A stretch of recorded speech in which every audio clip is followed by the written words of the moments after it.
한옥하면 기와집과 초가집은 금세 떠오르지만 노아집은 떠올리기 쉽지가 않습니다. 그만큼 우리에게 많이 잊힌 집이기도 하고 현재는 노아집이 많이 남아있지 않기 때문일 것입니다. 노아집은 살림을 황폐화시키고 수해를 일으키는 주범은 화전이라는 정부의 방침에 따라 1973년부터 거의 사라지기 시작했습니다. 이는 곧 노아집이 화전민의 주된 집이었다는 것을 알 수 있습니다. 그리고 저는 이번에 강원도 삼척 도계읍 신리에 있는 노아집에 다녀왔습니다. 먼저 집의 첫 인상은 귀신이 나올 것 같은 뭔가 음침한 분위기가 물씬 풍겼습니다. 부엌과 봉당, 그리고 외양간을 둘러싼 거무튀튀한 색의 빈지가 이런 느낌을 팍 줬던 것 같습니다. 맑은 날이었음에도 불구하고 말이죠. 기록화 보고서에서도 이미 사람의 발자취가 사라진 지 오래돼 보였는데 그래서 그런 것 같습니다.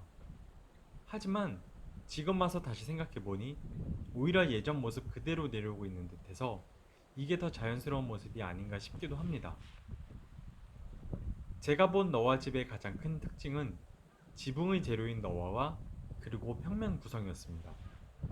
일단 노화는 쉽게 볼 수 있는 지붕의 재료가 아니기 때문이고 평면 구성은 꽃집만 봐오다 볏집을 봤기 때문입니다. 특히 외양간까지 집의 내부로 들어와 있다는 점은 충분히 현대에서 다른 공간으로 만들 수 있는 여지가 있기에 더 관심이 갔습니다. 본격적으로 노아집에 대해서 알아볼게요. 노아집은 수목이 울창한 산림 지역에서 주로 볼 수 있는 일반 산림집입니다. 노아의 수명은 보통 5년 내외이나 필요에 따라 그때그때 썩은 것을 갈아내고 새 것으로 바꿔 끼워 넣습니다. 노아는 판재이기 때문에 마르고 비틀어져서 사이가 뜰 것 같지만 연기와 습기를 먹으면 차분히 가라앉아서 비가 새지 않는다고 합니다.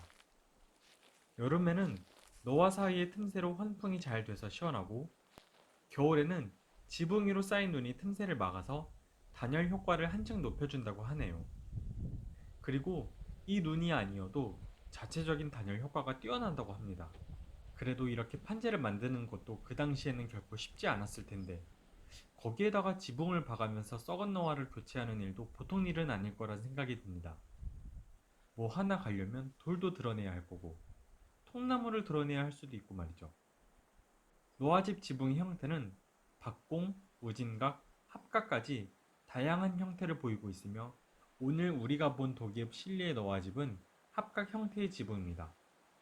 그런데 재미있는 부분은 합각의 모양입니다. 용마루 좌측 우측 부분에 있는 이 합각 부분에 까치구멍이라 불리는 환기구멍이 있습니다.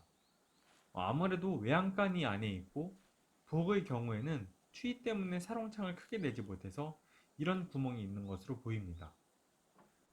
건조할 때는 틈새로 연기를 내보내고 우천시에는 습기로 팽창되어 비를 막았던 노아집은 옛 화전민들의 지혜의 산물일 것입니다. 그럼 이제 평면 구성을 들여다볼까요? 아까 잠깐 언급했지만 실리 노아집은 겹집입니다. 한 지붕 아래 방이 여러 겹으로 있는 것을 겹집이라고 하지요. 안마루를 중심으로 방이 돌아가면서 있는 것처럼 보이기도 합니다.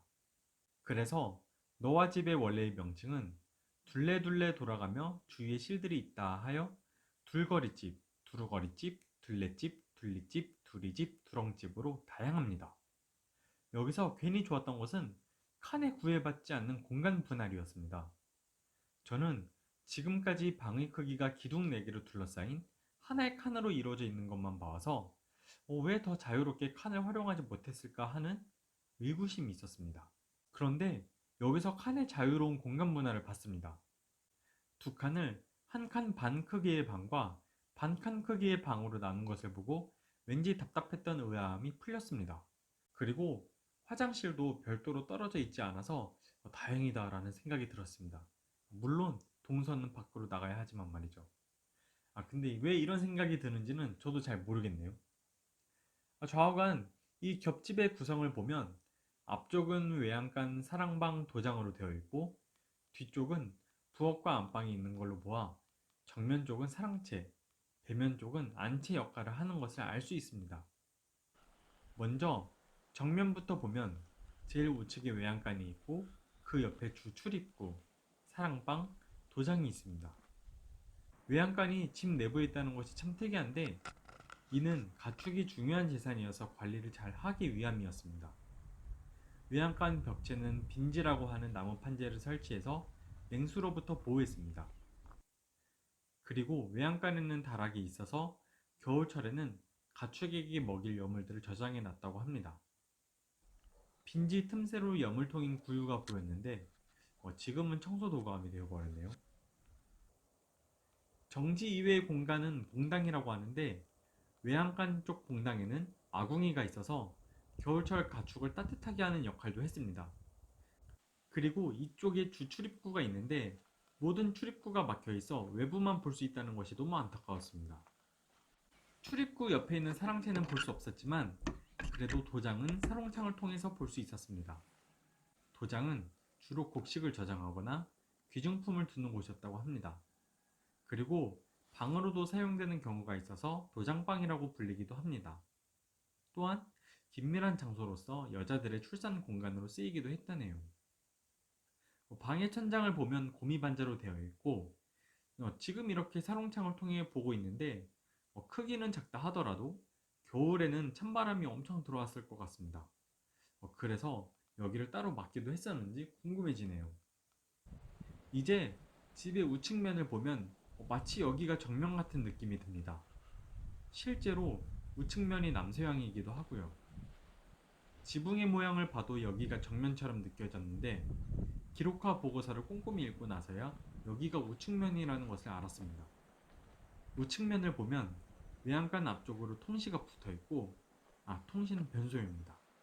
그 옆에는 대문 같은 큰 문이 있습니다. 이 문에 죽은 옹이가 빠져나간 것처럼 보이는 구멍이 있어서 살펴봤는데 의외로 넓어 보이는 안마루가 있었습니다. 특히 지붕은 연등청정으로 되어 있었고 이 너와 틈새의 빛으로 보아 엄청 추울 것 같았습니다. 그런데 이 자체적인 단열 효과가 뛰어났다는 보고서의 내용이 뭔지 의구심이 조금 가네요. 저하간 이 널찍한 안마루에서 온 가족이 모여서 다 같이 즐거운 시간을 보낼 수 있을 거라 생각하면 괜히 흐뭇해집니다. 그리고 이 안마루 앞에는 화티라는 것이 있습니다. 위쪽엔 솥을 걸 수 있게 해놨고 여기서 불을 지필 수 있게 했다 합니다. 그리고 아래쪽 구멍엔 불씨를 묻어뒀다고 하네요. 그리고 그 옆에 정지가 있습니다. 정지는 밥을 짓는 공간이기도 하고 식사를 할 수 있는 공간이기도 합니다. 정지는 부엌의 방원입니다. 여기엔 가마솥 3개를 걸 수 있게 해놨네요. 그리고 이쪽 아궁이를 통해서 안방과 안마루를 지나 도장까지 난방을 했다고 합니다. 이제 배면 쪽으로 가서 안방을 구경해 볼까요? 안방에는 2개의 작은 사롱창이 있어서 여길 통해 봤습니다. 평범한 방인데 좌측 구석에 재미있는 것이 있습니다. 바로 코클입니다. 코클은 현대의 벽난로 같은 역할을 하고 더불어 조명의 역할도 같이 하고 있습니다. 특히 코클이란 이름이 재미있는데 생김새가 사람의 콧구멍 같이 생겼다 해서 코클이라 불리던 것에서 유래했다고 하네요.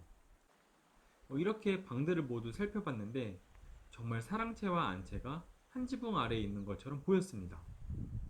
또한 우물마루를 중심으로 해서 이렇게 나눈 점도 인상 깊었습니다. 너와 집은 추운 산간 지방을 위해 만들어진 집으로 요소 재밌는 부분들이 많은데 하나하나 뜯어보지 못한 것이 얼마나 아쉬웠는지 모릅니다. 실리 위쪽의 강문봉 가옥도 그렇고 아래쪽의 김진호 가옥도 마찬가지로 외부만 볼 수 있었을 뿐이었거든요. 더군다나 김진호 가옥은 보기가 더 어려웠습니다. 그래서 자세히 살피지 못하고 이내 발걸음을 돌려야 했습니다. 너와 집은 이제 얼마 남지 않은 우리 한옥입니다. 그래서 저 또한 생소했고 답사를 하면서 무엇을 중점적으로 봐야 할지 감도 안 오더군요. 게다가 겹집이라 내부가 정말 궁금했는데 속 시원히 볼 수 없어서 답답한 심정이었습니다. 사실 답사 일정이 전날 갑작스럽게 변경됨에 따라 사전 준비를 잘 못한 제 탓이 가장 크지만서도요. 다음에는 옆 동네인 데일리로 가서 자세히 보고 와야 되겠습니다. 저와 우리 집 나들이 함께 해주셔서 감사합니다.